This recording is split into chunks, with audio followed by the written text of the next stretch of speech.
Hi everyone, it's Shel from Scrap Secrets and welcome back to my channel. Today's day 12 in the 2023 Countdown to Christmas series, and the theme for today's card is Kids Card. We're going to be doing a square shaker card using the Hero Arts Peking Snowman Fancy Die. So I cut it out twice from white, and then I decided that I was going to do two different things. I cut out the pieces from some colored cardstock, and we're going to be doing some paper piecing. And then I also wanted to show you that you don't have to do that. You can keep it as a one layer and you can color it in. So we're going to start off with the one that we're going to color in. And if you noticed, we only used one of the snowmen for the card. I'll make another card or another project with the other one later. I thought it was really cute, but I only had time to do one because, full transparency, for the kids card, I was planning on having one or two of the girls help me with that. They were going to do a card, and I had the twins last night. They needed help with everything. We were doing cards and ornaments for my parents for Christmas, and it just was pure and utter chaos. They were watching a movie, so they weren't paying attention to everything, and it just was taking twice as long. So we did not videotape anything. So I had to do a backup plan today and go ahead and do the shaker card. I was really stuck on what to do because I was trying to decide if I wanted to do something more cartoony or something that a kid would just enjoy. And I think the kids all love shaker cards, so that's what made me use this. So you can see I'm just picking different colors of Copic markers and coloring them in. You can get the kids to do this really easy. You can give them colored pencils, crayons, markers, and then they can just go to town and color things in. If the kids are a little bit older, you can do kind of what I'm doing with the second one and go ahead and do some paper piecing. That's probably what I would do with the twins and Nora. But with Mila, I would probably just have her colored in because it would probably be a little bit too difficult for her to cut out some of the intricate pieces. So once I've done the coloring on the first one, I'm going to go ahead and start attaching the pieces of the other one. Now, you can see there that the carrot is one that you can cut out separately. It comes with a separate die. There are some other ones. I did the elf one first where none of the pieces, it was all one die. This one actually has the most pieces out of the Peking fancy dies, I believe.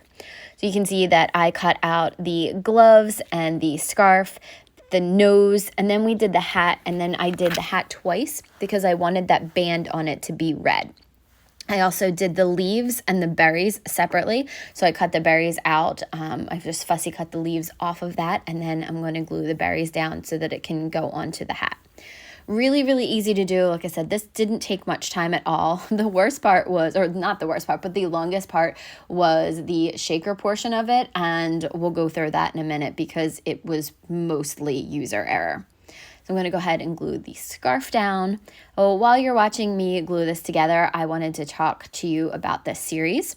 Oh, this is I think it's the 5th year. I think I went back and counted, and this is the 5th year that I've done this series. Do 25 days of projects, cards, ornaments, things like that to get everybody ready for Christmas, give some inspiration. This year, I asked my friend Marie from Marie's Vermont Creations if she would like to join me, and she very kindly said she would.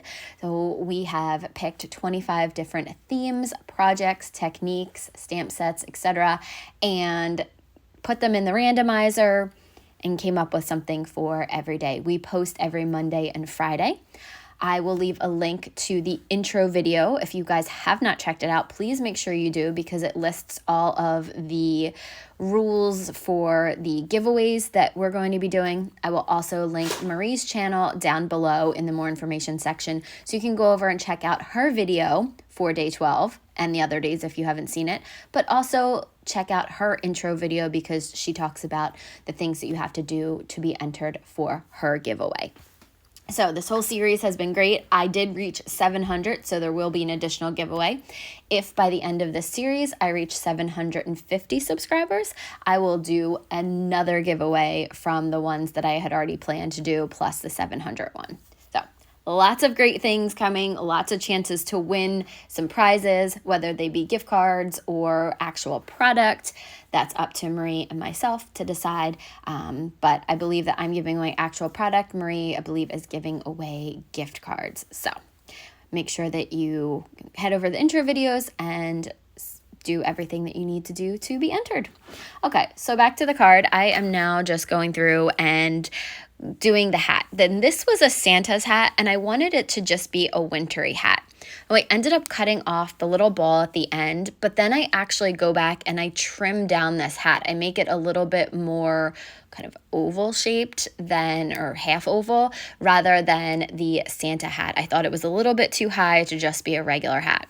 Oh, I will do that after I finish coloring it all in, and when I put it on the snowman's head, or the snow woman, because I gave her eyelashes. So it could be a snow woman, could be a snowman. I went back in and just trimmed around the hat.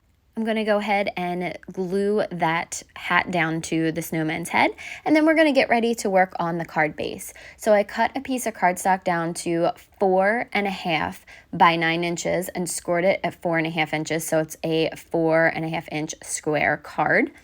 And then I took a piece of pattern paper that was 4.25 inches squared and took that square die, lined it up in the middle, and we are going to be doing the middle square as the base. And then my idea was originally to put some foam tape around the frame and have the frame and then the snowman pop up from it. But as I was doing it, I'm like, wait, I should create a shaker card. See, that was definitely not the idea that I started with. I thought that it would just be really cute to have the snowman peeking around the corner, but then I was like, oh, it would look really, really cute as a shaker card. So I'm going to glue the snowman to the frame, so it looks like he's holding onto it. Glue the hat into place because I didn't have him assembled, and add a little bit of glue to the top left of his hat so that it's attached to the frame. And then we're going to start with the foam tape. So I really should have only done one level here, but again, I still thought that I was just going to do the just like a popped up frame here. So if I had thought that I was going to do a shaker, I probably would have only done one or no foam tape here, because we're actually going to do 2 layers of foam tape. So you can see here, I found the acetate. I cut that down to 4.25 inches. I believe 4.5 inches. And then went ahead, took all of the backing off of the double layer of foam tape, put the acetate on top of that, made sure that it was nice and tight down there. And you can see Brownie decided to come up and help me. The boys will help me at different points in this entire series, this series too, but in this making of this card. So that was Brownie's contribution. And later on, as I finish the card, then you will see Oreo's unfortunate contribution. So, crazy boy. So go ahead, and I'm lining up that second layer of the foam tape after I put the acetate on, because I want to make sure that I have enough room for all of the pieces to shake on there. And then I'm going to be using a couple of different shaker mixes for this. So I wanted the blue to match to kind of go with the blue scarf. So this calls for confetti and island blue. I also used Sparkle All the Way and red. And when I opened up the island blue, it actually went everywhere. And then Brownie was underneath the desk because that's where some of them went, and he was playing with them like they were little hockey pucks. So again, the second time the boys were helping me, or Brownie this time was helping me with this card. So very, very helpful. It's always fun to craft when you have kittens around. The other 2 mixes that I used were Sparkle Blends, which unfortunately is a company that is no longer in business, but I have a ton of their stuff, so I do use it. You can find a lot of similar things from other manufacturers or other companies. These ones are called Minter is Coming and Snowbirds, which had some penguins in it, and I just took the penguins out. I'm going to dump the entire mix onto the cardstock, and then I'm going to remove the backing from that top piece, from the frame that we created. And once I do that, I'm going to place it on. And I place it on a little bit too much to the left, so it is a little uncentered, but there was nothing I could do about it because I had already pressed it down. I'm going to shake it, and I love the way this looks. I thought it was super cute. And then I decided to use the Hero Arts lacquer pen in Unicorn. That was a great idea until I decided to leave the card on my desk. Oreo jumped up and was wagging his tail around, and it ended up in the lacquer dots, which were still wet. So here's his contribution. Luckily, I took some pictures before it happened, so here is the picture of the card. Thank you guys so much for watching. If you have comments or questions, leave them below, and I'll see you again real soon for another video. Bye!